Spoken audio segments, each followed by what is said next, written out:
Por allá por 1995 se estrenó en Japón y posteriormente en el mundo la película de Dragon Ball Z The Rebirth of Fusion, Goku and Vegeta, en la cual el planeta entero perdió la cabeza ante la posibilidad de tener a los personajes más populares de una de las series de anime más populares del momento unidos en un mismo ser muchísimo más poderoso. Ese mismo año y el siguiente, empresas no muy alejadas al IP que mencionamos comenzarían a planear el lanzamiento al mercado entre el 96 y el 97 de una serie de mascotas virtuales conocidas como Tamagotchi y Digital Monster. 4 años después de esa peli de Dragon Ball Z se estrenaría la serie que hasta el día de hoy gran parte del planeta relaciona con Digital Monster, llamada Digimon Adventure. Y a principios del año 2000 se estrenaría Bokura no War Game, donde nuevamente los niños de los 90 perderían colectivamente la cabeza al ver a los Digimon más populares de esa serie unirse en uno solo. Si bien esa fue la introducción de una fusión posible entre Digimon, esa no fue la primera vez que se introdujo la idea de fusión entre Digimon en la IP, sino en la serie de bipeds Digimon Pendulum de 1998, que incluía la función de Shogres, por la cual si eran compatibles podrías fusionar Digimon de aparatos separados. Y esto es importante separar al día de hoy por cómo avanzaron los settings de la franquicia, ya que Shogres es la principal y más importante de las fusiones entre los Digimon y una de las primeras cualidades de estos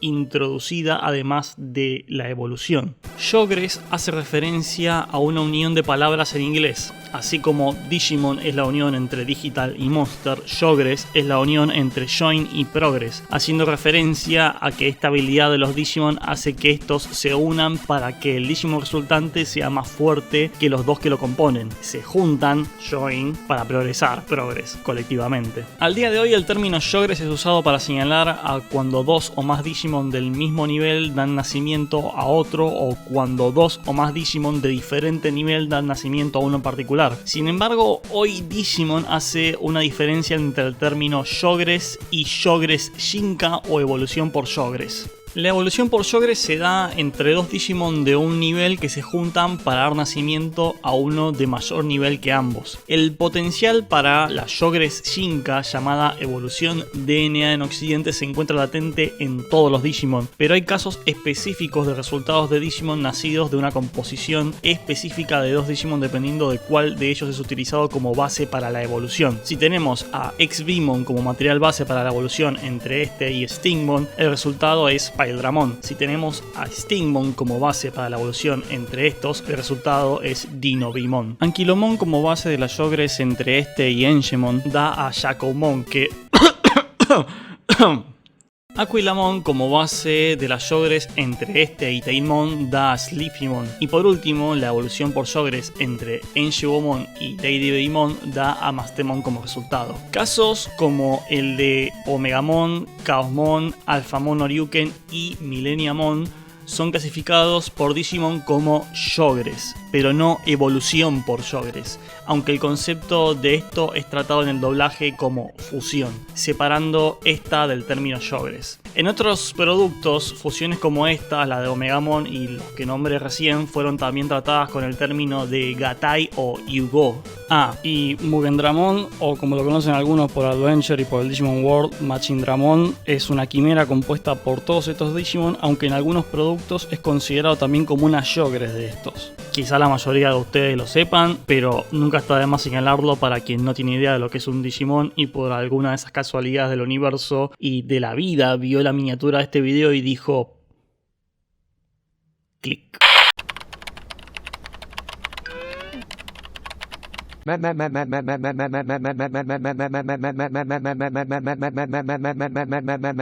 Gran Dracomon, señor del Darkaria, estoy en medio de un video, no podés venir a interrumpirlo de la nada. Me dejaste ganar en nuestro partido de bochas, quiero la revancha.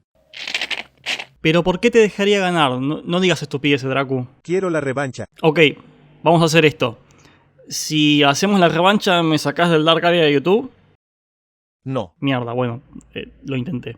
Lo importante de estas primeras formas de fusión de los Digimon de la franquicia que deberíamos tener en cuenta es que Bandai propone una mecánica nueva en un producto de ellos y luego esto se ve reflejado paralelamente mientras que está en vigencia el producto en medios relacionados a esta empresa, como el uso de Yogres en V-Tamer o en el universo de Adventure, particularmente en el de la segunda serie de dicho universo.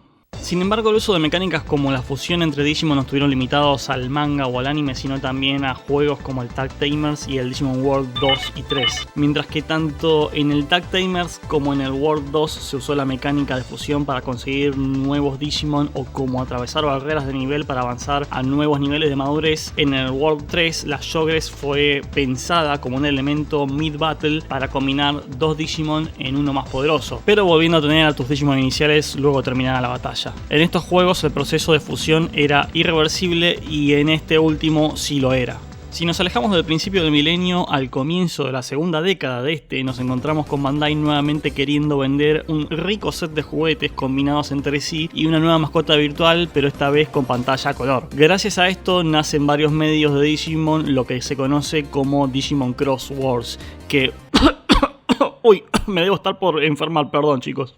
Pero lo que nos importa en este video es que al final de la quinta serie de Digimon, el protagonista estaba tan enojado con el dios del mundo digital que le parte hasta la abuela en la cara de un madrazo, y esto dio como resultado que en otros mundos digitales el proceso natural de evolución de los Digimon por el cual estos crecían se bugueó, para decirlo así resumidamente. Esto es hinteado en el manga de Cross Wars, donde se menciona al evento que comenzó las Cross Wars. Y si bien el manga y el anime tienen historias completamente diferentes en tono y personajes, es mencionado por los desarrolladores como que ambos funcionan como caras de la misma moneda y como que se explican mutuamente, aunque esto siempre me sonó como una explicación vaga en el mejor de los casos para no hacerse cargo de la disonancia entre settings entre una idea y otra bajo el mismo nombre. Bueno, de todas formas se jode la evolución y esto da paso al nuevo recurso conocido como Digicross. La Digicross es un proceso evolutivo por el cual dos o más de dos Digimon pueden combinarse en una entidad mucho más poderosa y nueva. Los Digimon participantes del proceso de Digicross son considerados como unidades de Digicross. Uno de los Digimon funciona como control del cuerpo resultante de la Digicross, mientras que el resto de los Digimon combinados aportan nuevos poderes que se agregan a la unidad resultante como nuevos poderes, armadura o equipamiento especial. En algunos casos también forman partes enteras del cuerpo nuevas del Digimon resultante. Y ya que lo mencionamos, esta es la principal diferencia con el proceso de Yogres. Mientras que en la Yogres tenés a dos o más Digimon combinándose para formar a uno más poderoso, en la Digicross el cuerpo de un Digimon en particular es el que funciona como líder y se vuelve más poderoso al agregarle los poderes de otros Digimon. Hasta el día de hoy fueron consideradas mayormente dentro de los universos de Cross Wars diferentes tipos de Digicross, teniendo hasta el día de hoy por un lado la Digicross Vanilla, que funciona así como lo expliqué bajo el comando de un usuario de un Cross Loader, y por otro lado tenemos la Force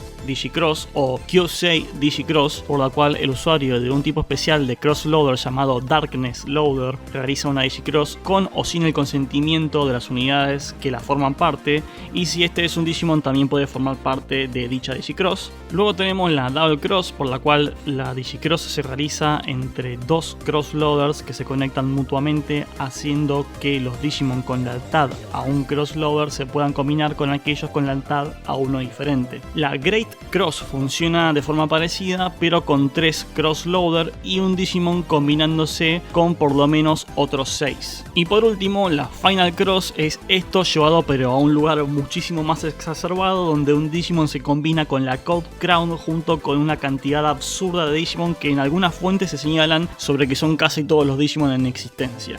Y después está Hunters, que se inventa la regla que no podés combinar a un Digimon con más de uno, o sea, combinan solamente dos Digimon. Aunque esto lo torcieron en la serie, hicieron una Cross 4 para hacer el fanservice de las sagas anteriores de Digimon Cross Wars.